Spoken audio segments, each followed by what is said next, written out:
감사합니다. 하나님, 우리가 하나님 말씀을 들음으로 또 더 예배하고 더 주님을 알아감으로 우리의 믿음과 또 우리의 하나님을 알아가는 것이 자라게 하심을 감사합니다. 아멘. 하나님, 자녀들에게 무언가를 계속 먹여도 자라지 않으면 마음 아픈데 하나님, 우리에게 하나님 말씀을 주셔서 우리가 그것을 먹고 건강하게 자라갈 수 있게 해주심을 감사합니다. 아멘. 항상 성장하고 자라고 이전보다 더 나아진 우리 하나님의 자녀들, 주님의 백성들, 또 그리스도인으로 살아가게 하여 주시옵소서. 아멘. 오늘도 주님 우리에게 말씀해 주시고 하나님, 각 사람에게 꼭 깨달아야 하는 것들, 받아야 하는 것들, 또 하나님 말씀을 이해해야 하는 것들, 또 내 자신을 돌이켜야 하는 것들, 또 새롭게 내 마음에 새겨야 하는 것들, 그 모든 것에 대해서 각 사람에게 말씀하여 주시옵소서. 아멘. 이 말씀에 우리의 모든 것들을 맞추기를 원하고 예수님 이름으로 기도드렸습니다. 아멘. 네, 일단 292쪽 사도신경의 내용. 일단 이제 내용을 살펴볼 건데, 이제 첫 번째 성부는 거룩할 성의 아버지 부잖아요. 그러니까 거룩한 아버지 하나님에 대해서 이야기합니다. 그래서 전능하사 천지를 만드신 하나님 아버지를 내가 믿사오며라고 사도신경이 시작되기 때문에 이 첫 번째 단락은 성부 하나님에 대한 신앙 고백으로 시작됩니다. 그래서 우리말로는 전능하사 천지를 만드신 하나님 아버지를 내가 믿사오며 라고 하는데, 이 밑에 보면 이 원문은 어떻게 되어 있습니까? 나는 믿는다 라고 되어 있다고 합니다. 그리고 밑에 사도신경은 믿음의 고백이므로 믿는다는 동사가 제일 먼저 등장한다. 대체 누가 믿는가? 내가 믿는 것이다. 오른쪽에 두 번째 보세요. 믿습니다. 내가 라고 시작하는 이 사도신경이다. 다른 사람이 아니라 바로 내가 믿는다는 것이다. 이 이후 이어지는 모든 고백의 내용을 내가 모두 다 믿는다는 것이다. 사도신경의 고백은 우리의 고백이기 이전에 나의 고백이라는 것이 되게 중요한 부분입니다. 밑에 보면 또 여기 심장이라는 뜻을 가지고 있는데, 심장을 드리다, 이것은 무엇이냐, 밑에 믿음은 믿음의 대상에게 나의 심장을 드리는 것이다. 내가 어떤 대상을 믿는다는 것은 곧 내 생명을 드린다는 것이다.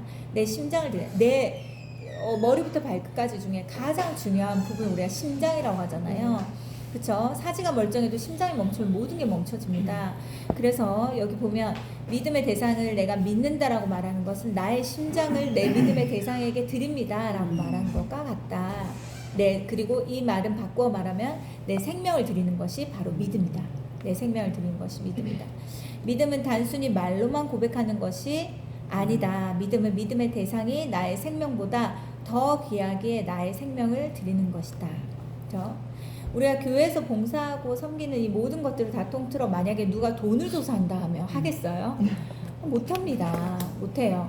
이것은 주를 사랑하고 주께서 나에게 더 귀한 것을 많이 주셨고, 무엇보다도 예수님의 생명을 내가 받은 사람이기 때문에 우리가 어떤 것도 계산하지 않고 대가 없이 주를 위해서 무언가를 섬기고 봉사할 수 있는 것입니다. 저기 밑에 보면 전능하사 천지를 만드신 하나님 아버지를 내가 믿사오며, 이것은 무슨 의미입니까? 바로 밑에 믿습니다. 내가 믿습니다.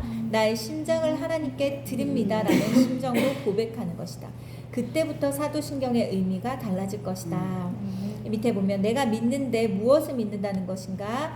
밑에 세 번째 줄 더 내려오면요, 즉 하나님께서 내 아버지 되심을 믿는다는 것이다. 미물에 지나지 않는 나는 당신의 나를 자녀로 삼아 주신 하나님 아버지의 사랑을 내가 믿는다는 것이다. 하나님 아버지의 사랑을, 하나님 아버지의 인격을 내가 믿는다는 것이다. 아버지를 믿는다는 것, 첫 번째 그분의 사랑, 날 향한 사랑을 믿는다는 것이다. 또 그 아버지의 인격을 믿는다는 것이다. 우리가 하나님 아버지라고 부르는 것은 사실상 불가능한 일이었다. 밑에 그런데도 우리를 자녀 삼아주신 하나님 아버지의 인격을 내가 믿는 것이다. 인격이라는 건 뭘까요? 인격은 사람에게서 나오는 모든 것들을 말하는 겁니다. 생각하고 감정이 있고 의지가 있고, 그쵸? 그런 모든 것들이 다 인격. 하나님은 인격적인 분이십니다. 그래서 우리에게 일방적이지 않으세요.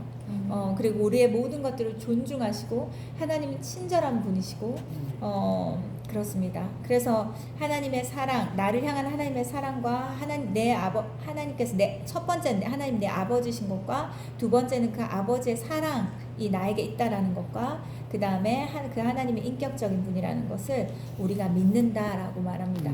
자, 넘겨보면요. 하나님이 내 아버지신 것이 믿어지나요? 이게 아멘. 진심으로 고백이 되십니까? 아멘. 이게 진심으로 고백되면 세상에 두려울 게 하나도 없습니다.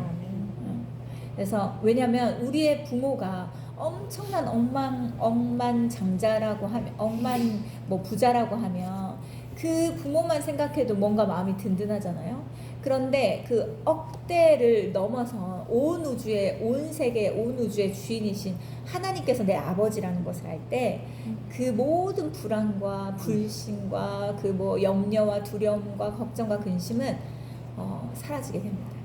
왜냐하면 하나님 내 아버지신데, 그러니까 아버지신 것도 너무 기가 막힐 일인데 그분이 나를 사랑하시고 그리고 그분이 나를 떠나지 않고 함께 하시기 때문에 이것을 확실히 믿는 사람은 걱정이 온다 하더라도 그것이 머물 틈이 없습니다. 빨리빨리 정리할 수 있습니다.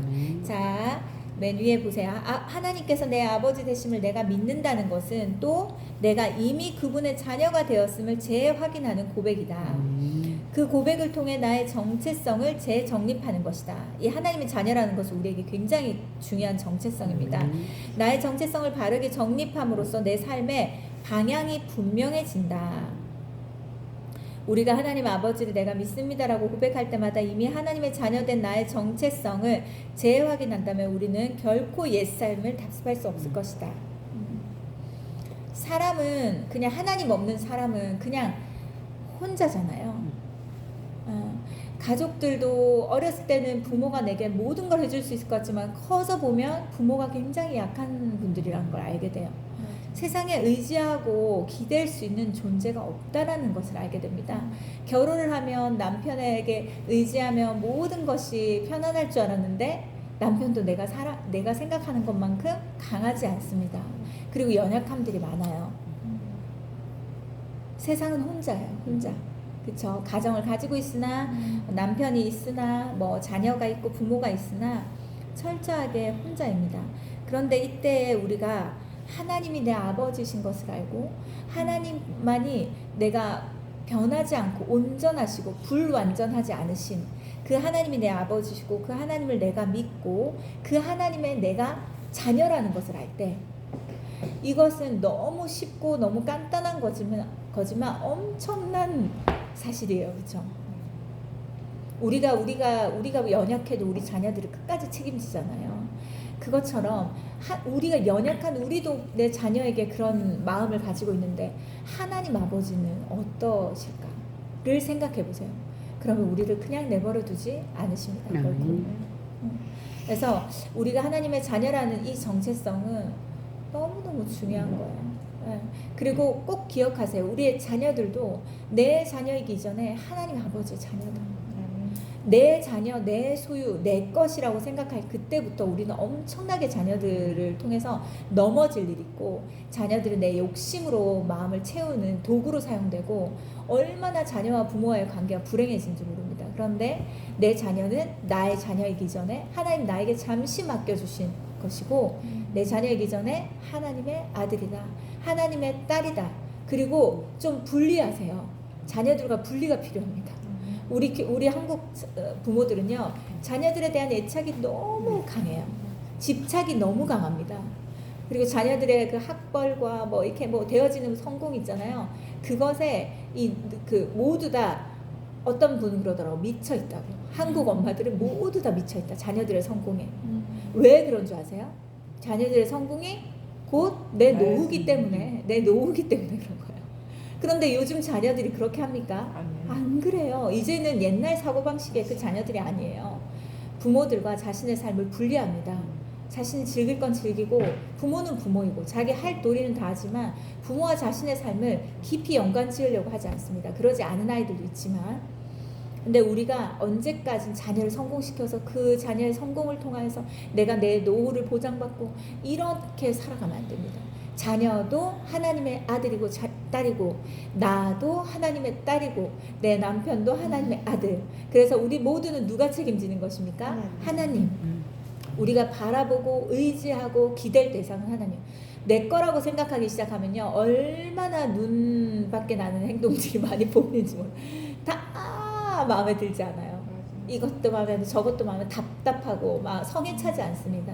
그런데 하나님의 아들이다 라고 딱 알 때, 그 정체성으로 돌아갈 때, 하나님께서 내 아들을 사랑하시지, 내 딸을 사랑하시지, 그리고 연약함을 하나님께서 쉬지 않고 온전하게 하고 계시지, 내 자녀의 삶 가운데 일하고 계시지. 그게 더디든 빠르든 내 시간과 상관이 없든, 하나님의 타이밍과 내 시간이 달라도 하나님 앞에 계속 맡겨드리면서 분리해야 돼요. 분리하고 안식에 들어가야 돼요. 하나님께 맡기고 나는 평안하게 안식에 들어가야 돼요. 그래서 애들에게 무슨 일이 있다고 해서 막 엄청나게 힘들어하지 마세요. 괜찮아. 넌 하나님의 아들이야. 넌 하나님의 딸이야. 하나님께서 이 모든 것들을 아신다. 우리 예진이 내일 수술하잖아요. 그러면은 예진이 수술이라는 것 자체가 굉장히 걱정이 돼요. 두려운 것을 줍니다. 그것도 그런 것을 안 해봤기 때문에 더 그럴 거고, 얼마나 걱정되겠어요. 근데 엄마가 어떻게 말해줘야 될까요? 믿음이 없는 엄마라면 이런 말을 못하겠지만, 믿음이 있다면 하나님께서 너가 수술하는 그 모든 시간, 전신 마취란대요. 수술하는 그 모든 시간 동안 너 옆에, 엄마가 너 옆에 있어주지 않을 때 너 옆에 함께하고 계실 거예요. 그리고 어떤 의사의 손을 통해서 어떻게 치료가 되고 수술이 되든 그 손을 주님이 붙잡고 계신다. 하나님께서 치료하시는 거야. 아무것도 염려하지 말고 평안하자. 너의 생명도 너의 건강도 하나님께 달려있다. 하나님께 맡기자. 그럼 얼마나 마음 평안하겠어요. 그렇죠?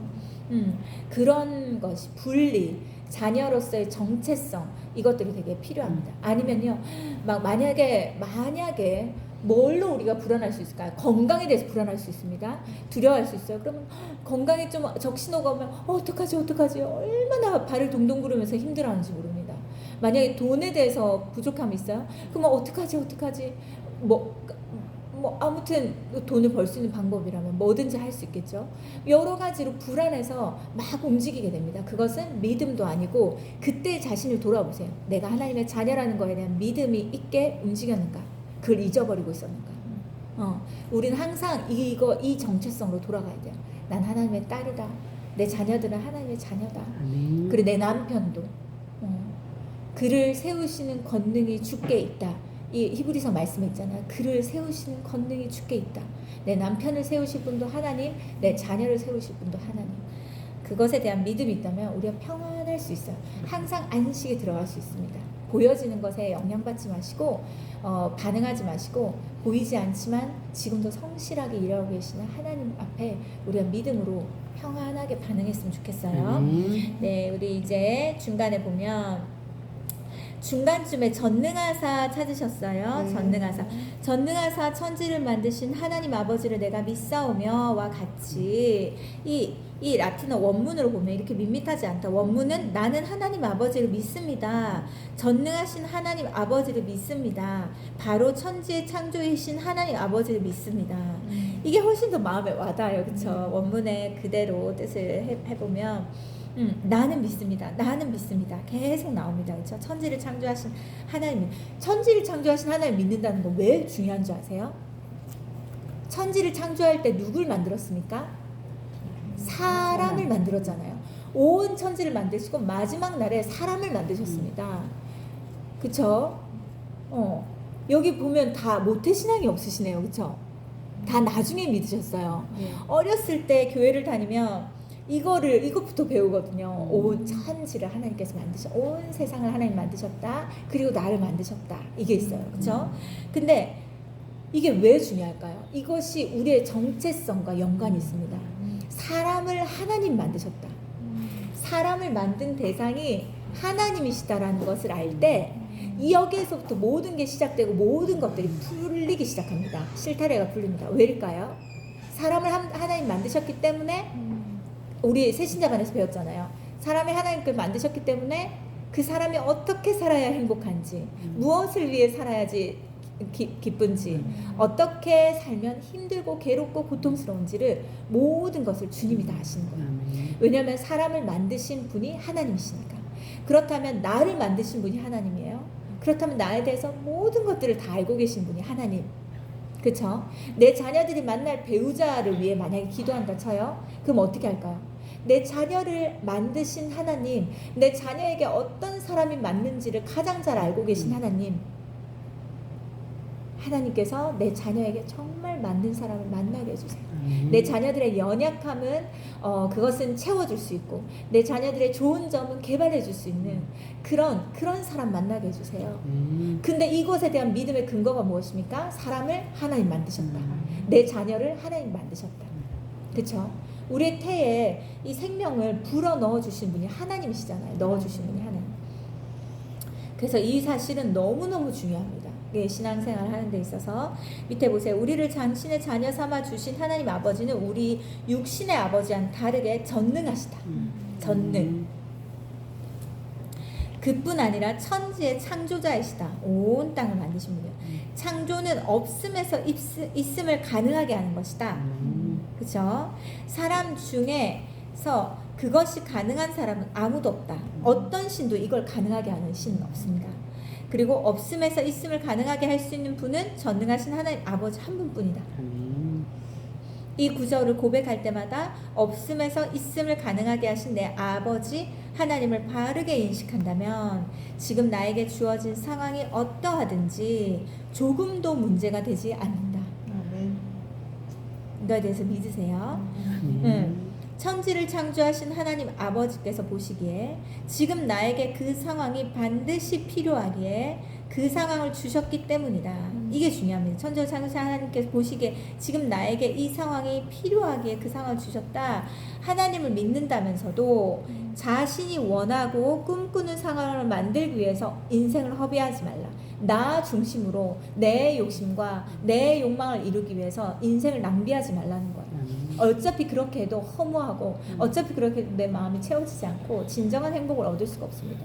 전능하신 창조주 하나님께서 내 아버지이심을 믿는 참된 믿음은 그분이 주신 상황 속에서 나의 삶으로 그분의 뜻을 이루어가는 것이다.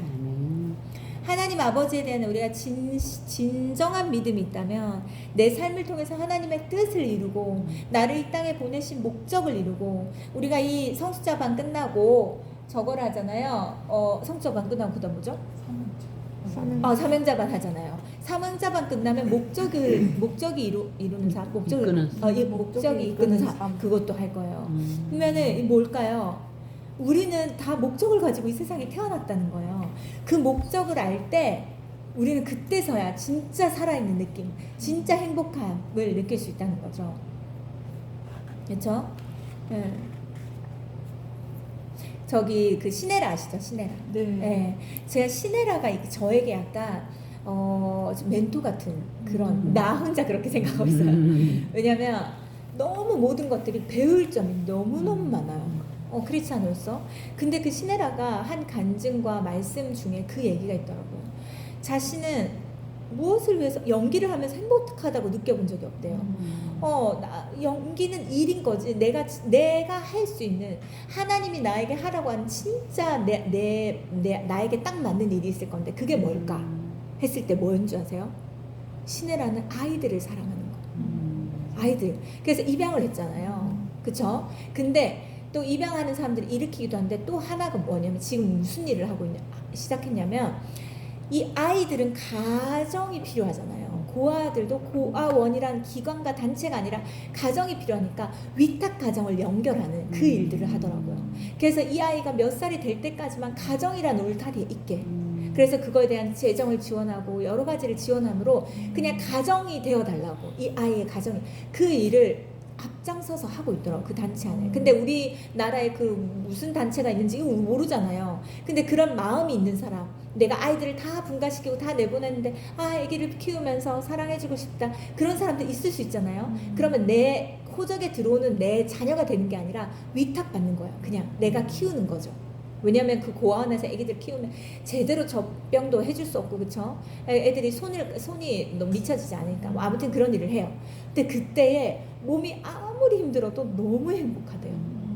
그리고 이 아이에 대해서 부당한 대우를 받는다든지 아동 폭력이라든지 아동 성학대라든지 이런 얘기를 들으면 이 속에서 엄청난 분노가 올라온대요. 그게 그 사람의 부르심이라서 그래요. 뭔지 아시겠죠? 우리 각자마다의 그 부르심이 있습니다. 목적이 있어요. 우리를 일단 그걸 찾으셔야 돼요. 그걸 찾아야 됩니다. 우리의 나이가 결코 지금 많은 게 아니에요. 우리 하나님 나라에 갈 때까지 그걸 찾고 그것을 이루어야 됩니다. 그게 무엇인지, 내가 뭘 할 때 가장 내 마음이 기쁜지, 몸이 고되어도 무엇에 가장 그 보람을 느끼는지, 이런 것들을 찾으셔가지고, 그리고 우리 자녀들도 그걸 찾도록 도와주셔야 됩니다. 자, 그래서 하나님께서 우리를 만드셨다는 것을 알 때 그 목적을 이룰 수 있다. 자, 밑에 보면 첫 번째 달라. 다윗이 골리앗을 죽이는 혁혁한 공을 세웠지만 도리어 사울은 그로 인해서 질투심으로 다윗을 죽이려고 했다.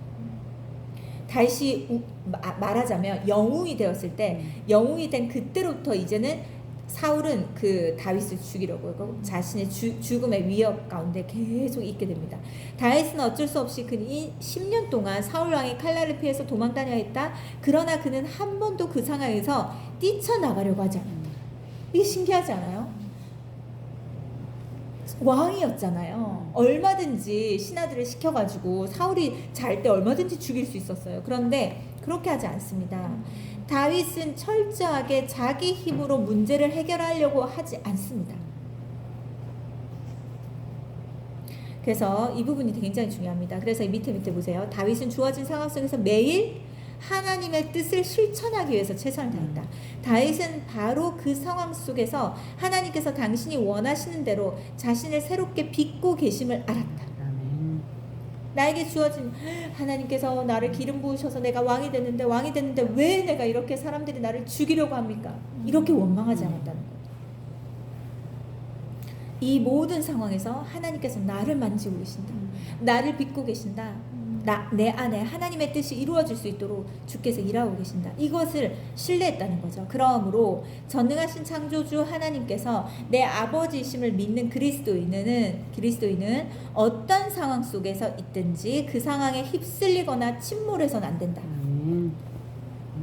어떤 상황에서든지 그것에 우리가 휘둘려서는 안 됩니다. 오직 하나님의 인도하심을 따라 마치 강물 위에 배처럼 그 상황 위를 떠가야 한다.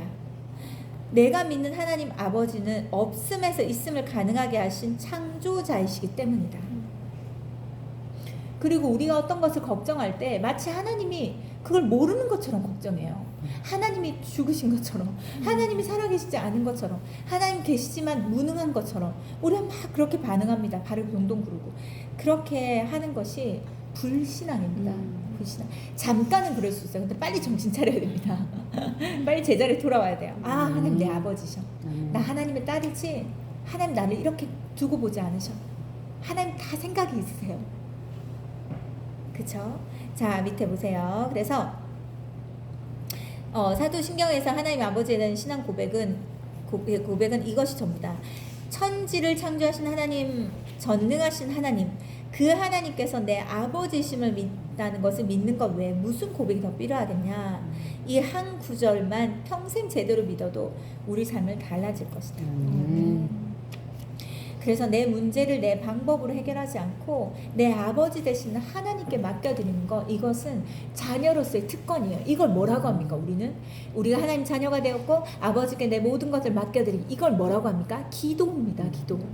기도는 아무나 하는 게 아니에요. 아무 때나 물 뜨고 빈다고 해서 누가 들어줍니까? 대상이 있어야 되는 거예요. 그렇죠? 내 기도를 듣는 대상, 그리고 기도하는, 내가 기도할 때 하나님이 들으신다는 확실한 믿음이 있어야 기도를 할 수 있습니다. 그런데 우리는 그것을 할 수 있는 당당한 특권이 주어졌어요.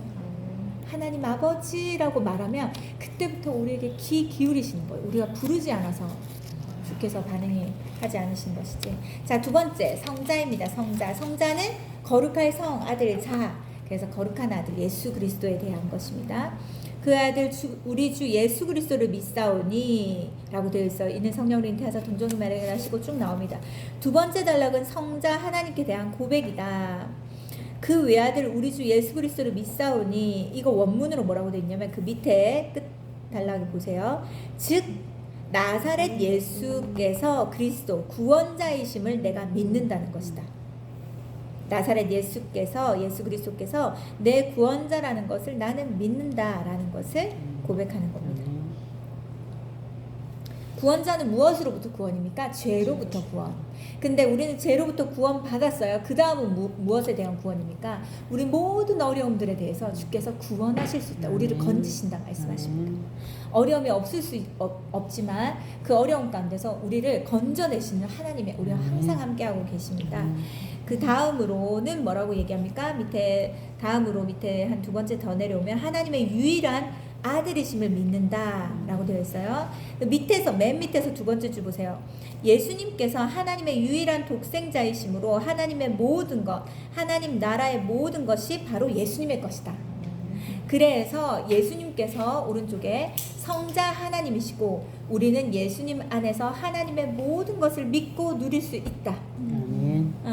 그래서 하나님 안에 모든 것이 예수님의 것, 예수님 안에 있는 모든 것 나의 것, 내가 다 누릴 수 있다. 됐습니다. 그 밑에 보세요. 예수님께서 하나님의 아들이신데 어떻게 예수님께서 또 하나님이실 수 있냐, 이런 질문이 생길 수 있어요. 예수님은 하나님이다, 하나님은 예수님 뭐 이렇게 말할 때 헷갈릴 수 있잖아요. 그런데 밑에 줄 보면 사람이 자식을 낳으면 뭡니까? 사람이에요. 하나님의 아들 역시 하나님일 수밖에 없습니다. 같은 원리로 하나님의 독생자이신 하나님과 본체가 동일한 하나님이신 거예요. 본체가 동일합니다. 그렇죠? 그래서 내가 사람의 자식이기에 우리의 부모와 동일한 본체를 지닌 사람으로 존재하는 것 같은 이치다. 옆에 보세요. 그러므로 우리가 사도신경을 통해서 예수 그리스도께서 하나님의 유일한 독생자이심을 고백할 때 우리는 예수라는 안경을 그때부터 쓰게 된다.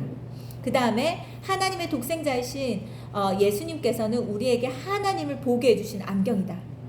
하나님 눈으로 보고 싶어요. 근데 눈에 보이지 않아, 영이셔서. 그것을 눈으로 보게끔 하는 대상이 바로 예수님이다.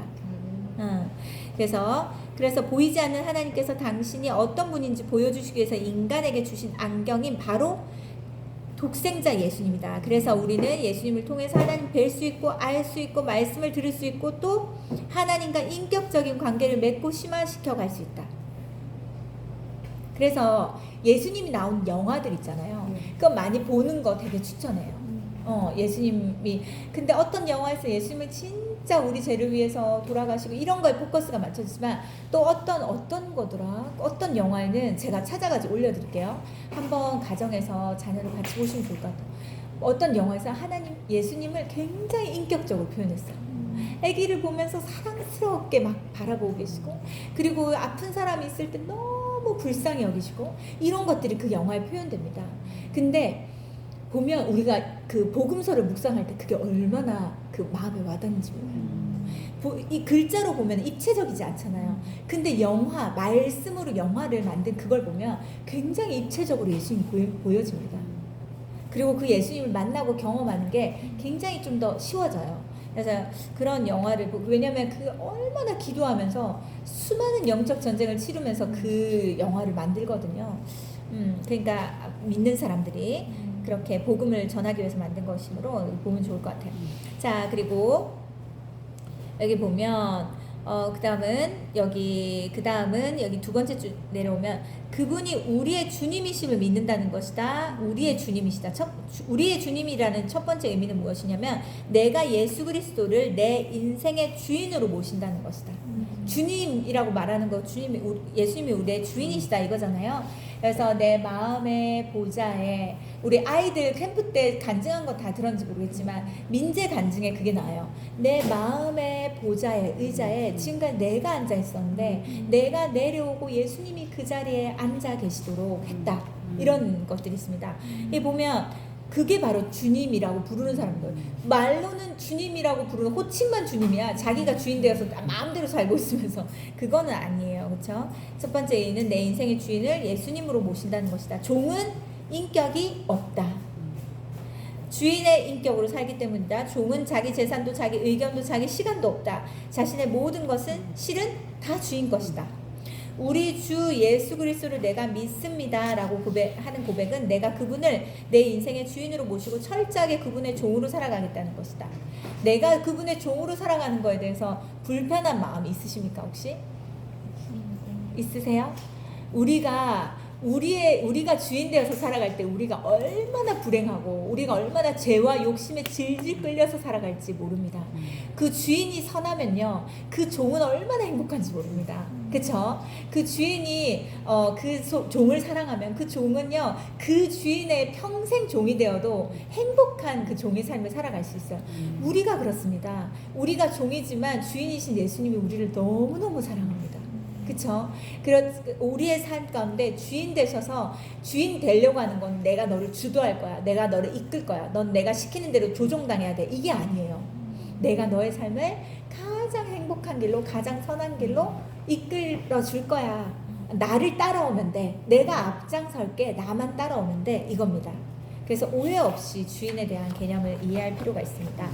다음 장 넘겨가면요, 첫 번째 주 신앙 고백을 시작할 때 이렇듯 내가 믿는다고 시작했는데, 네 번째 주 보세요. 내가 믿는 주님께서는 우리의 주님이심을 내가 믿는다는 것이다. 우리의 주님이다. 내 주님이기도 하지만 주님께서 가르쳐 주신 주님의 기도도 우리를 강조하지 않았던가. 내가 믿는 주님께서 우리의 주님이시기 때문에, 밑에 줄 보세요. 주님을 믿는 우리가 주님 안에서 서로 형제 자매가 되는 것이다. 그래서 이 문구의 이것이 이 문구의 두 번째입니다. 뭘까요? 내가 믿는 주님과 나 사이에 위아래 주인과 종의 관계가 이루어진다면 우리의 주님 안에서 주님을 믿는 형제 자매들끼리는 횡적인 관계를 이루는 거죠. 형제 자매, 그렇죠? 그래서 위아래와 하나님과의 관계, 사람들과의 관계, 이것으로 십자가의 삶이 완성되는 거예요. 옆에 보면 앞으로 우리는 주 예수 그리스도를 믿습니다라고 고백할 때 우리 자신이 횡적으로 사람과의 관계, 종적으로 하나님과의 관계에서 바른 십자가의 관계를 이루고 있는지를 점검해 보아야 된다. 우리 주 예수 그리스도를 내가 믿습니다라고 말하는 건 이 두 가지를 다 내가 살아내고 있는가, 요거를 고백해야 된다. 믿고 고백해야 된다. 밑에 보세요. 이어지는 내용은 우리 주 예수 그리스도에 대한 설명이다. 먼저 성령으로 잉태하사 동정녀 마리아에게 나시고라는 해당되는 부분이다. 밑에서 한 2, 4, 다섯 번째 주 보세요. 즉 예수님께서 성령님에 의해서 잉태되셨다는 것이다. 그쵸? 그래서 옆에 보면 하나님의 독생자 예수 그리스도께서 성령님에 의해 잉태되셨다는 것은 하나님께서 인간의 역사, 세계 속으로 들어오셨다는 것이다. 잉태되었다는 것은 인간의 세상으로 들어오셨다는 것이다. 그때까지 인간이 신을 찾아가야 한다고 생각했다. 그러나 성자 하나님께서는 성령님에 의해서 인간의 역사 속으로 들어오신 것이다. 잉태되어서. 이 과정이 없으면요, 하나님은 신이니까 나에 대해서 어떻게 하냐고 말했을 거예요. 근데 예수님이 철저히 육신을 갖고 오신 분이기 때문에 우리의 모든 것을 이해하셔서 주께서 우리를 이해한다 하실 때 우리가 충분히 그것을 받아들이는 것입니다. 자, 오른쪽에 보세요. 오른쪽에 보면 무슨 예화가 있냐면, 이제 뭐 이렇게 뉴욕에 설교를 하러 가셨는데 설교 노트를 놔두고 갔어요. 근데 그 설교 노트를 아내를 통해서 메일로 받습니다. 전자메일로. 근데 한국과 뉴욕의 이 거리감을 보세요. 태평양을 건너야 됩니다. 근데 이걸 딱 보면서 이 목사님이 이걸 느낀 거죠. 2, 4, 다섯 번째, 밑에서 다섯 번째 올라오면, 하나님이 인간의 역사, 세상 속에 들어오셨다는 것이야말로 기적 중에 기적이다. 마치 설교 노트가 노트북을 통해서 자신에게 그 뉴욕 땅에 온 것처럼, 한국에서. 그래서 C.S. 루이스의 말이 가슴에 와닿았다. C.S. 루이스가 이런 말을 했대. 엄청 유명한 신학학자입니다. 이 옆에 보면 서울에 두고 온 설교 카드가 한밤중에 한순간에 태평양을 건너왔다. 내게는 기적이었다. 그러나 그 정도는 실은 기적은 아니다. 기적도 아니다. 성자 하나님께서 성령님에 의해 인간 세상 속으로 잉태되어 들어오신 것, 그것이 기적인 것이다. 그럴 이유가 없잖아요. 그런데 우리를 위해서 그렇게 하셨다는 것입니다. 이 세상에 그보다 더 큰 기적이 어디 있겠는가. 그러므로 우리는 앞으로 성령으로 잉태하시고 라는 이 구절을 고백할 때마다 뭘 기억해야 됩니까? 성령님에 의해서 인간의 역사 속으로 잉태되어 들어오신 주님께서 지금 어디에 계시는지 떠올리지 않을 수 없다. 그분은 우리의 삶의 현장에 계시고 그 역사의 현장 속에 계신다. 우리가 어떤 상황에 처했든지 주님께서 항상 그 상황 속에서 계신다. 이것이 진정 우리의 신앙 고백이라면 우리에게 무슨 두려움이 있겠으며 무슨 절망거리가 있겠으며 이 세상에 넘지 못할 산은 없을 것이다. 잉태되어 이 땅에 오신 그 예수 그리스도를 생각하며 지금 나의 모든 상황과 환경 속에 오신 예수님, 함께하고 계시는 예수님을 우리가 느낄 수 있습니다. 하늘 보좌를 버리시고 세상에 오신 그 예수님. 그리고 세 번째 줄 내려오면요, 성자 하나님께서 성령님에 의해서 인간 세상 속으로 잉태되어 들어오셨는데 그 성자 하나님은 하나님의 모습으로 오시지 않고 동정녀 마리아의 몸에서, 바로 인간의 몸에서 태어나셨다, 이겁니다. 그게 뭡니까? 밑에 보면 하나님께서 당신 자신을 인간으로 낮추어서 오신 것이다. 그리고 인간이 겪는 희노애락을 당신도 친히 다 겪으셨다. 그래서 밑에 말씀 빼고 세 번째 줄 올라가면요, 그러니까 성자 하나님께서는 인간으로 자기를 낮추셔서 인간의 삶으로 몸소 겪으셨기에 우리의 처지를 아시고 이해하시고 도와주실 수 있다. 그래서 이 말씀이 있습니다. 히브리서 2장 18절, 그가 시험을 받아 고난을 당하셨은즉 시험 만든 자들을 능히 도우실 수 있느니라. 주께서 그것을 다 감당하셨기 때문에, 경험하셨기 때문에 우리를 도우실 수 있다라고 이야기합니다. 그리고 오른쪽에 보세요. 네 번째 줄 내려오면 우리의 처지를 속속들이 아시는 그분의 위로를 받으면서 우리는 그분과 함께 동행할 수 있다. 동행. 하나님은 얼마나 우리에게 큰 위로자인지 모릅니다. 누구도 내 마음을 알아주지 않을 때 주님은 우리의 마음을 안다, 이렇게 말씀하십니다. 그 한마디가 우리의 모든 것을 씻는 위로를 해줍니다. 하나님의 위로를 많이 경험하세요. 찬양 중에, 예배 중에, 또 기도하는 중에. 그게 우리의 마음을 깨끗하게 합니다. 밑에서 2, 4, 5번째 줄 보면요, 기적은 하나님께서, 왜냐면 예수님께서 엄청난 기적을 많이 행하셨잖아요. 근데 예수님께서 행하신 기적을 말하지 않았습니다. 그 기적은 예수님 편에서 너무 하찮은 것이에요. 그쵸? 사람을 사랑해서 필요가 있어서 하신 기적인 거지, 그 기적이 엄청나게 예수님 편에서 대단한 것이 아닙니다. 그래서 기적은 무엇입니까? 하나님께서 하찮은 인간의, 진짜 기적은 하나님께서 하찮은 인간의 죄값을 대신 치르시기 위해서 십자가의 제물로 자신을 드려 돌아가셨다는 겁니다. 기적은 하나님께서 죽음을 깨트리고 부활하셨다는 겁니다. 이게 진짜 기적 중에 기적이다. 왜 이것을 기적이라고, 이것을 사도신경에 넣었을까요? 이것은 누구도, 어떤 신도 할 수 없는 거예요. 그런데 어떤 기적들이 일어나는 거 있잖아요. 마술처럼 기적이 일어나는 건 다른 데서도 일어나는 일들이거든요. 그걸 만약에 사도신경에 넣었다면 다른 신과 다를 것이 없지만 예수님께서 우리의 죄를 위해 죽으셨고 다시 부활하셨다. 이것은 누구도 흉내낼 수 없는, 주님만 하실 수 있는 것이므로 이것을 기적 중에 기적이다, 이렇게 말합니다. 302쪽에 2, 4, 7번째 줄 위로 올라가면요, 나 자신은, 여기 위에 어떤 내용이 나오냐면 가룟 유다, 예수님 판 가룟 유다가 나오고, 본디오 빌라도는 무엇을 했습니까? 예수님을 십자가에 죽는 것을 결정했던 사람이에요. 그쵸? 그 다음에 마리아는 어떤 일을 했습니까? 마리아는 예수님이 잉태했던 마리아는 주의 종이오니 주의 뜻대로 하옵소서 하고 마리아는 순종했습니다. 자, 이걸 보면서 자, 생각해 보세요. 나 자신은 과연 어느 쪽에 속해 있는지 생각해 보아야 한다. 마리아처럼 어떤 상황 속에서도 순종의 길을 걷고 있는지, 본디오 빌라도처럼 잘못인 줄 알면서도 자기 욕망이나 사람들이 두려워서 주의 압력 때문에 진리를 짓밟고 있는 것은 아닌지, 가룟 유다처럼 은 30냥에 눈이 멀어서 예수님을 판고 있지 않은지, 헐값에. 밑에 실제로 예수님을 못 박은 사람은 로마 군병이었다. 실제로 예수님 못 박은 사람은 본디오 빌라도가 아니에요. 근데 그 로마 군병들이 시킨 거죠. 근데 사도신경에 뭐라고 했으면 로마 군병에게 고난 당하시고 라고 하지 않았어. 뭐라고 했으면 본디오 빌라도에게 고난 받다 했잖아요. 그 이유는 그가 결정권자였기 때문이다. 명령. 이거에 대한 권위를 가지고 있는 사람이기 때문이에요. 집행을 하는 사람이기 때문입니다. 그 다음에 이때 보면 아담과 하와 중 여자가 먼저 범죄했다. 여자가 먼저 범죄했어요. 그 선악과를 여자가 먼저 따먹었잖아요. 그러나 하나님께서는 그것을 아담의 죄로 보셨어요. 이것도 진짜 이상하잖아요. 하나님께서 선악과를 먹지 말라고 명령을 아담에게 내리셨고 아담과 약속한 것이기 때문이다. 그래서 옆에 보면 하나님께서 아담에게 그 명령을 내리실 때는 하와가 만들어지기도 전이었다. 그래서 아담에게는 하나님의 명령을 나중에 창조된 하와에게 바르게 전달할 책임이 있었다. 그러나 아담은 그 책임을 소홀히 하였고 그것이 아담의 죄가 되었다. 밑에 보세요.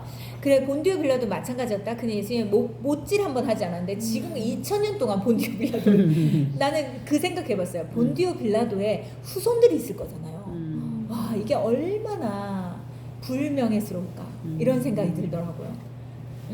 본디오 빌라도 또 마찬가지다. 예수님 못받지 하지 않았는데 그러나 하나님께서는 그에게 모든 권세를 위임하셨기에 예수 고난의 책임을 가룟 유다가 아니라 은삼십에 판 가룟 유다가 아니라 본디오 빌라도에게 물으셨다. 이렇게 이야기합니다. 만약에 예수님을 넘겼다 하더라도 본디오 빌라도가 그것을 결정하지 않았더라면 또 다른 대상이 되었겠죠. 그렇죠? 그렇다면 우리에게 주어진 권세나 직책 그리고 물질을 우리 홀로 누리라고 주신 것이 아니다. 하나님께서 당신의 정의와 진리를 실천하라고 우리에게 위임하신 것이다. 그러므로 우리는 이 신앙 고백 앞에서 우리에게 주어진 것들을 하나님 앞에서 정당하게 사용하고 있는지를 되돌아봐야 된다. 뭘 되돌아봐야 됩니까? 우리에게 있는 권세, 직책, 물질 이거를 잘 사용하고 있는지 정당하게 주의 진리를 이 땅 가운데 실행하는데 지금 잘 사용하고 있는지를 돌아봐야 됩니다. 우리에게는 지금 어떤 권위와 어떤 지위가 주어졌습니까? 지금 우리에게 공통적으로 주어진 뭘까요? 부모는 하나님께서 권위자로 세우셨어요. 가정 안의 권위자, 그렇죠? 우리에게 부모의 권위와 지위가 있습니다. 우리의 부모의 권위와 지위에 순종할 때, 우리 자녀들이 순종할 때요, 우리가 만난 하나님을 전해야 됩니다. 그리고 그 자녀들이 우리가 믿는 하나님에 대해서 인정하고 또 하나님 앞에 나올 수 있도록 우리는 책임을 다해서 하나님께로 이끌어 줄 수 있어야 돼요. 그거 하면 다 한 거예요. 그거 하면 우리가 할 일을 다 한 거예요. 내 자녀에게 물려줄 유산이 없어서 속상해하지 마시고 유산이 없어도 믿음의 유산을 주세요. 믿음의 유산.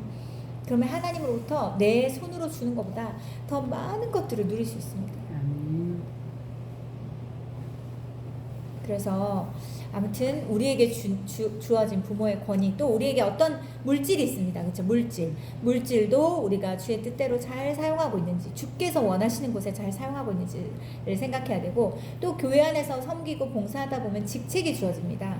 그 자리에서도 내가 이것을 하나님의 뜻을 실천하고 이루어드리기 위해서 잘 사용하고 있는지를 잘 돌아봐야 됩니다.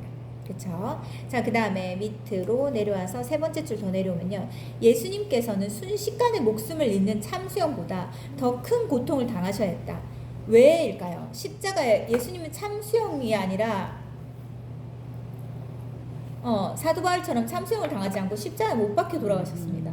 제가 어느 날 그런 기도를, 고난주간에 이런 기도를 하나님께 드린 적이 있었어요. 진짜 돌아가셔야 했다면 그냥 빨리 돌아가시지, 고통 없이. 왜냐면 예수님에 대한 사랑이 깊어질수록 그 고통이 너무 느껴져서 왜 이렇게 돌아가셔야 했을까 너무 마음이 아프더라고요. 진짜 돌아가셔야 했으면 그냥 빨리 짧은 시간에 돌아가셨다 부활하시지. 근데 그게 아니었어요. 왜 십자가형이었습니까? 십자가는 죄 중에서 가장 큰 형벌을 받는 사람이 처형당하는 방식인 것이고, 이 세상에 사람이 지은 모든 죄를 다 안고 죽으셔야 했기 때문에 이 십자가형, 서서히 죽어가고 말라가는 그 고통을 예수님이 감당하셔야 했다. 예수님께서 순식간에 목숨을 잃는 것이 아니라, 참수형이 아니라 더 큰 고통을 당하셔야 했다. 나의 죄값을 대신 치르기 위해서. 그러니까 이거를 말할 때마다 우리의 죄가 얼마나 큰지, 우리의 죄의 대가가 얼마나 큰 건지 우리가 꼭 기억을 해야 됩니다. 이 사실을 분명하게 인식하고 있다면 십자가에 못 박히시고라는 고백을 결코 무미건조하게 행할 수 없다. 그래서 저는 캠프 때 아이들에게 십자가를 많이 묵상하게 합니다. 십자가 앞에 많이 나아가게 합니다. 십자가의 예수님을 만난 아이들은요, 더 이상 세상에 들어갈 수가 없거든요. 교회를 다니다가 왜 교회를 떠나는지 아십니까? 하나님 만나지 않았기 때문이에요. 십자가의 예수님을 경험하지 않았기 때문에, 하나님을 아버지로 인격적으로 만나지 않았기 때문에 그 사람들은 다 떠나갑니다. 그리고 돌아올 수도 있고 돌아오지 않을 수도 있습니다. 진짜 예수님 만난 사람은 떠날 수가 없어요. 보세요. 그래서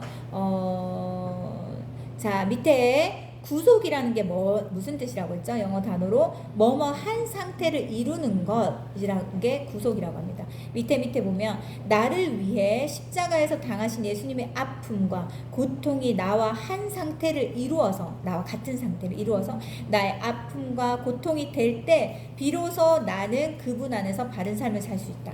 우리 구속받았다라고 이야기하는 겁니다. 그리고 난 이 구속을 아는 사람, 이 구속의 역사를 아는 사람은 함부로 살 수 없는 거죠.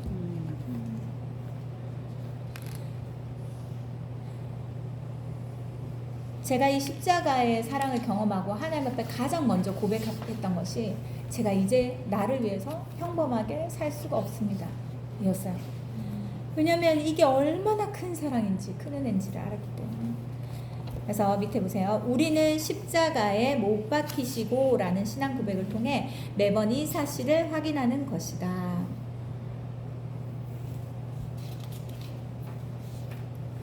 밑에 보세요. 예수님께서 십자가에 못 박히셨을 뿐 아니라 실제로 죽으셨어요. 실제로 죽으셨다. 죄의 싹슨 사망이기에 예수님께서는 우리를 대신하여서 죽으셔야만 했습니다. 예수님께서 죽으심으로 우리의 죄값을 완전히 치르실 수 있었다. 예수님께서 죽으심으로 도리어 죽음을 깨트리시고 부활하실 수 있었다. 죽음을 깨트리고 부활할 수 있었다. 예수님께서는 죽으심으로 우리를 죄와 죽음에서 건지셔서 부활하신 당신 안에 영원히 살게 할 수 있었다. 우리는 죄에 대한 죽음, 부활, 영생, 이게 우리의 것이잖아요. 그렇죠? 예수님을 믿는 사람들은. 그래서 그분은 반드시 죽으셔야만 했다라고 되어 있고, 그런데 이 죽음은 죽음이 끝이 아니었습니다. 밑으로 쭉 2, 4, 5번 내려오면 예수님께서 무덤의 의미까지도 새롭게 해주셨다. 우리에게 새롭게 해주셨다. 그러므로 우리는 사도신경을 고백할 때마다 무덤은 우리의 종착역이 아니라, 예수님께서 무덤의 의미까지 새롭게 해주셨는데, 사도신경 고백할 때 무덤은 우리의 끝이 아니라 새로운 시작입니다. 죄에 대해서 완전히 죽었고 하나님의 자녀로 새롭게 태어난 거예요. 거듭난 겁니다.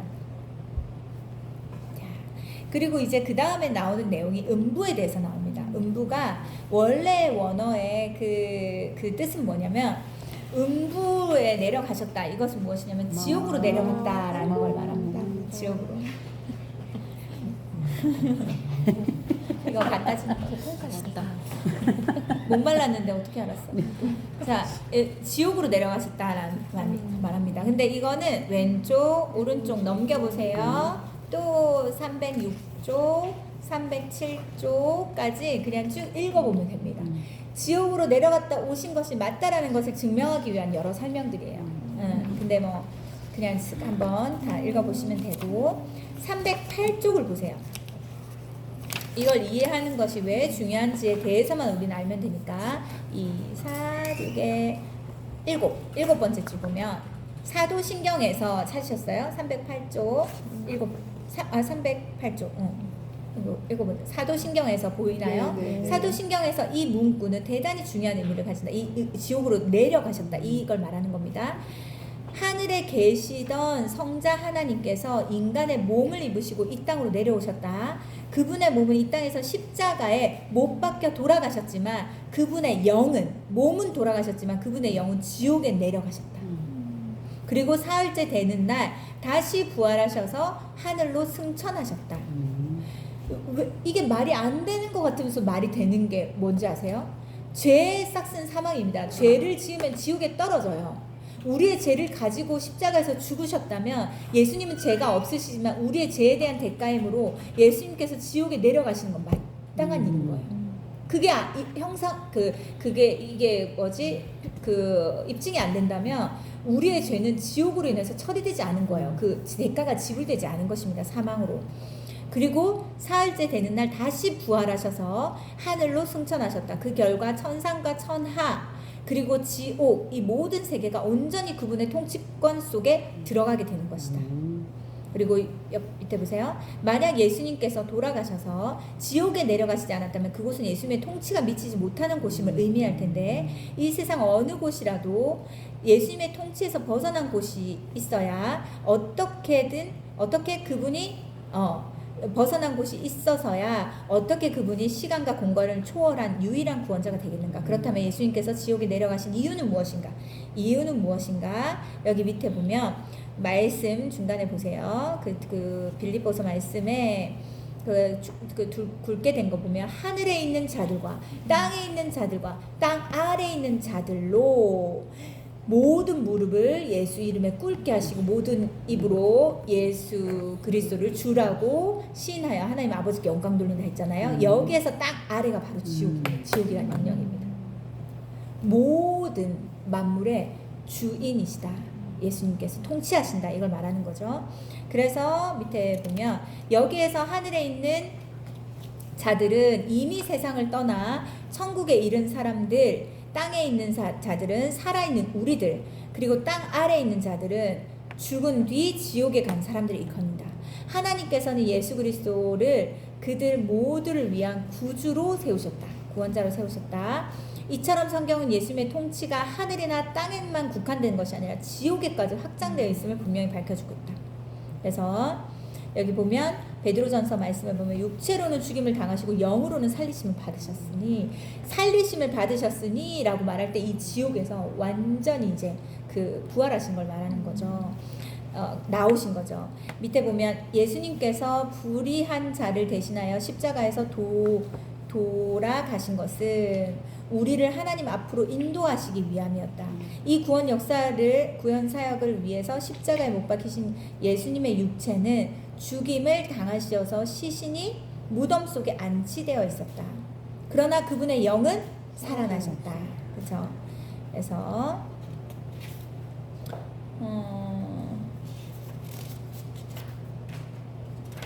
그래서 요 정도까지로 좀 이해를 하면 될 것 같아요. 일단 예수님께서 죽으셨다. 그리고 무덤에 안치되셨고 그의 영은 살아나셨다.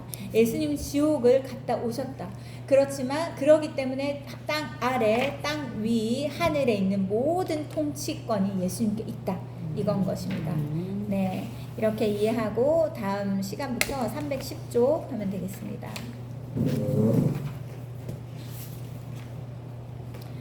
네, 제가 기도할게요.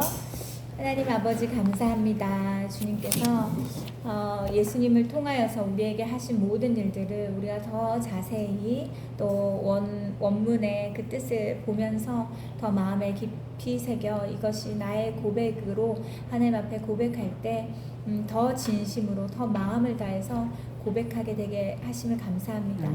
하나님 아버지 중얼중얼 외우는 그 기도문을 그냥 하는 사도신경이 아니라 이 사도신경이 어떻게 고백되어져야 되는지 이것이 하나의 사도신경이 되기 위해서 하나님께서 예수님을 통해서 어떤 일들을 하셨는지 그것을 잊지 않고 기억하고 마음에 새겨 고백할 수 있는 우리가 되기를 원합니다. 하나님 입술로만 고백하지 않게 해주시고 하나님 내가 죄를 지을 때마다 내 죄를 위해서 예수님께서 무엇을 하셨어야 했는가 그것을 생각할 수 있는 우리가 되게 하여 주시옵소서.